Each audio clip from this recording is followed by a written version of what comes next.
Nós percebemos 4 desafios principais hoje dentro da igreja evangélica, falando sobre esse contexto de lendas e mandamentos humanos. Domínio, liberalismo, materialismo e relativismo. Quando nós falamos de domínio, existem alguns temas que vão reger como esses líderes eles acabam dominando e possuindo as pessoas dentro da igreja evangélica. O primeiro é o assédio religioso. O que é o assédio? Perseguição. Como eu falei, é um tipo de violência. Então, assédio é perseguição insistente. Um outro elemento que se usa muito, isso daqui é uma doutrina, a doutrina da unção exclusiva. Para estas pessoas, existem ainda os ungidos de Deus. Isso é algo perigoso, porque você começa a criar castas dentro da igreja. Castas de ungidos e castas de pessoas que estão buscando unção. O que nós temos aprendido aqui da igreja? Quem que é o ungido de Deus? É a igreja. É o corpo ungido de Cristo. Nós somos ungidos porque nós somos o corpo dele. Quem é ungido, né, primariamente é Cristo. E esta unção ela está sobre o seu corpo. Então todo aquele que está firmado em Cristo, ele é ungido de Deus. Existem diferentes ministérios, mas é uma só unção, porque o Espírito vem sobre todo aquele que é de Cristo. Então não são homens exclusivamente ungidos. Um outro problema é as maldições hereditárias. Isso também é usado como domínio, porque essas pessoas elas querem dizer que você vai ser liberto plenamente espiritualmente se você continuar sob a gestão dele e você passar por todas as etapas que essa pessoa administra como seu libertador. Continua existindo a maldição hereditária, a Bíblia fala que Deus visita a maldade dos pais nos filhos até a 4ª geração. Continua existindo isso, só que hoje de uma forma diferente, que se o filho vos libertar, verdadeiramente sereis vivos, que automaticamente aceitou o Senhor, mudou, quebrou a maldição. Isso que você quis dizer, né? Eu até quero falar com vocês futuramente sobre isso. Mas a gente tem que entender, primeiro, esse texto não está falando sobre maldição. Esse texto está falando sobre Deus abençoador, porque o texto fala o seguinte: eu abençoo até 1000 gerações daqueles que me amam. Você vai ver que até proporcionalmente o número, ele é desproporcional para a bênção e não para a maldição. Quando ele fala, aí a gente pensa assim, por que 1000 gerações daqueles que me amam e 4? Por que escolheram 4? Por que não 5? Por que não 6? Quantos aqui conhecem seu pai? Hã? Seu avô? Ó, vamos contar as gerações. Você é a primeira geração. Quem conhece o pai? Conhece o avô? Conhece o bisavô? Tataravô? Você viu que não chegou na 5ª geração? Raramente alguém conhece a 5ª geração. Então, por que 4 gerações? Porque é onde o mais velho pode ter influência. A 4ª geração, ela tem influência até a 1ª geração. Tá ok? Então, por isso visitará até a 4ª geração. O que Deus está falando é o seguinte, porque olha só, quando eu fui no Nepal, por exemplo, você entra na casa de um Nepal e tem lá o Deus da família. Esse patriarca, ele influencia, ele determina a prática religiosa até a 4ª geração. Tá bom? Ele determina a prática. Se você pegar esse texto está falando sobre idolatria. Um pouquinho antes, Deus vai falar sobre idolatria. 2 versículos depois, ele vai dizer, eu visito até a 4ª geração. Ou seja, aquilo que você estabelecer como prática religiosa, se não for quebrado, se algum deles não quebrar, porque aí eu vou amar 1000 gerações, eu vou visitar isso. Ele está falando sobre uma coisa prática, ele não está falando sobre uma maldição. Ele fala que ele vai visitar a iniquidade. O que é iniquidade? É a prática pecaminosa. Ele não vai visitar uma aura mística que está sobre aquela pessoa. Ele vai reconhecer aquela prática e você que é a 4ª geração, que é o vovô, o bisavô, você é responsável por isso, tá? Então ele está dando um alerta, porque o ancião ele era o que ditava a prática religiosa sobre, sobre o seu clã.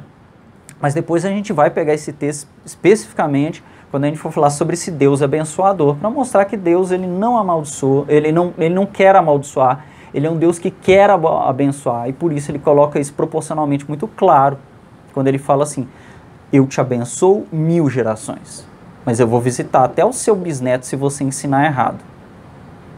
Não é isso? Ensina a criança no caminho que ela deve andar, e até quando se for velha, ela não se desviará dele.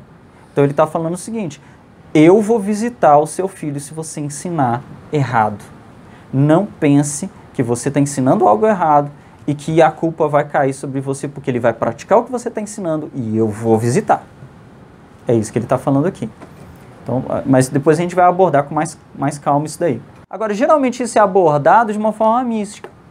O pecado que o meu avô cometeu, que eu não sei, que agora eu vou fazer uma regressão, que vai ser revelado, que eu não pratico, mas eu estou amaldiçoado por isso. Você não pode estar amaldiçoado sobre algo que você não pratica. Não existe essa maldição mística, onde você tem que quebrar algo, até mesmo porque quem quebrou isso daí, quem quebrou todas as coisas espirituais na cruz foi de uma vez só Cristo. Agora sim, podem existir elementos, padrões culturais que eu vi o meu pai praticar e que aquilo ainda, né, culturalmente me tenta, que eu tenho que buscar. Isso não é uma quebra espiritual, uma quebra emocional, uma quebra de mente. Por isso que a Bíblia vai falar sobre transformai-vos pela renovação da vossa mente, para que experimenteis qual seja a boa, perfeita e agradável vontade de Deus. Que aí a gente percebe, olha só como é que esse pensamento da maldição hereditária, ele acaba fracionando a cruz de Cristo. Você tem um momento da cruz que você experimentou que foi na sua conversão, mas agora você tem um outro momento da cruz que é espiritual, que eu, como seu líder, vou te ajudar a passar. E se você não vier até mim, tá? Aqui também entra aquela questão da cobertura espiritual. Cobertura espiritual não está na Bíblia, gente, não existe isso. Quem te cobre espiritualmente é o Espírito. Quem é o Espírito que te cobre? O Espírito Santo de Deus. Agora, isso não quer dizer que eu não posso te cobrir. Eu posso te cobrir em oração. Porque muito pode ser eficaz a súplica de um justo. Eu posso te cobrir como pastor, ligando para você. Posso, né, ter momentos pastorais com você. Não somente eu. A própria igreja pode te cobrir dessas formas. Então, existem coberturas. Mas muitas vezes, olha só o que o diabo faz, como é que o diabo é esperto. Ele usa esses termos místicos para tirar a responsabilidade daquilo que é real. Porque se você está coberto por mim espiritualmente, eu não preciso de fazer grandes coisas. Não é? Você já tem a minha cobertura espiritual. Então tome muito cuidado com esses elementos que são elementos de domínio. Uma vez eu vi até um pastor falando que antes dele se transferir, ele foi lá no pastor que ele ia, para a igreja onde ele ia, pediu a bênção dele para depois se ligar do outro, para não ficar sem uma cobertura espiritual. Gente, pelo amor de Deus. E um pastor de grande expressão no Brasil, tá? Não é pastor pouco ouvido, não. Pastor de grande expressão no Brasil acredita realmente que um homem pode cobrir o outro espiritualmente. Não pode. Entenda isso, eu não cubro vocês espiritualmente.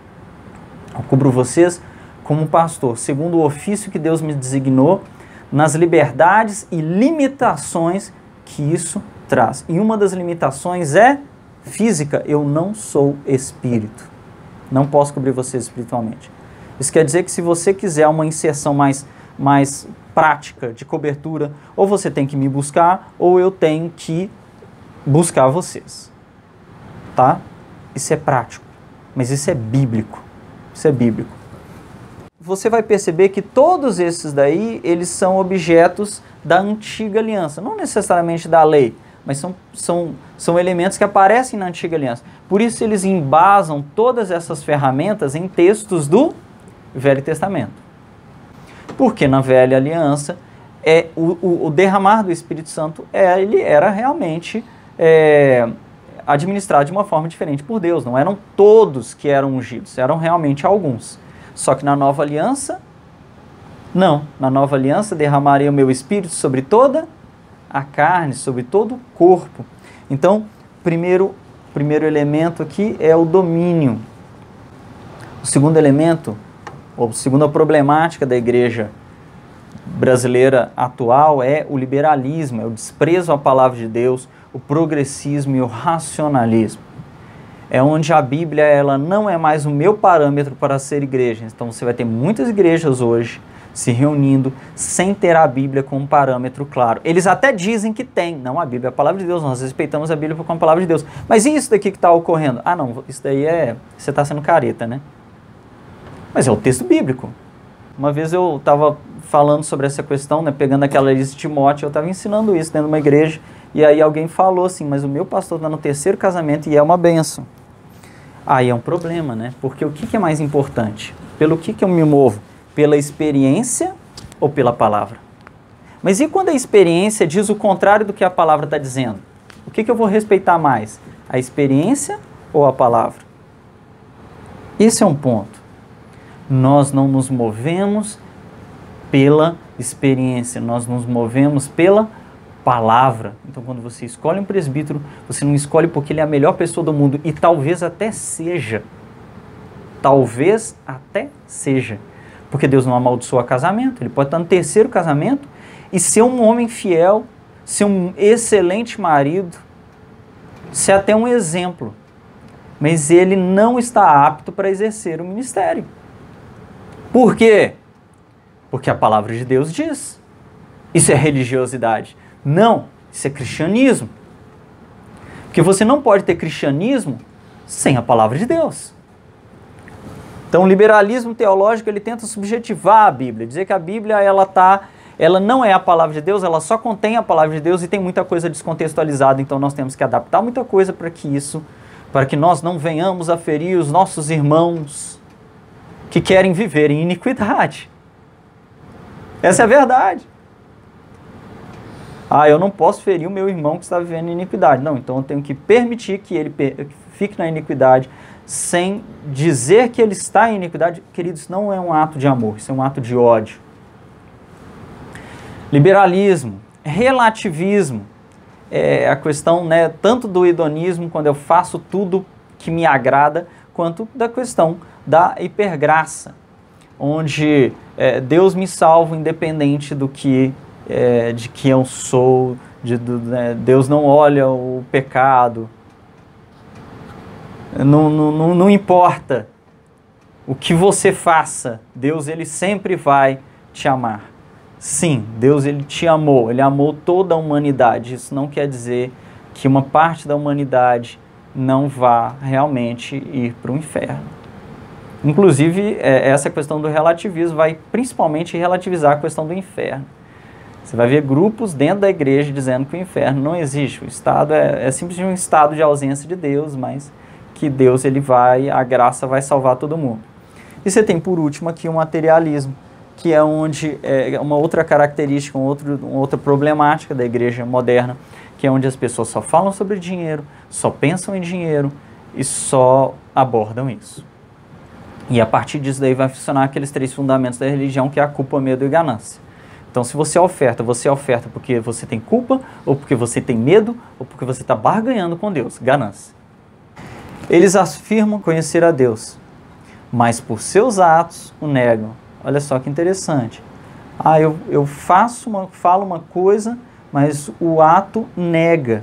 São detestáveis e desobedientes e desqualificados para toda boa obra. Foi engraçado dizer que ontem eu estava fazendo um esboço, aí eu coloquei num bloco de notas assim, e eu tinha separado essas palavras, eu coloquei detestável, desobediente e desqualificado.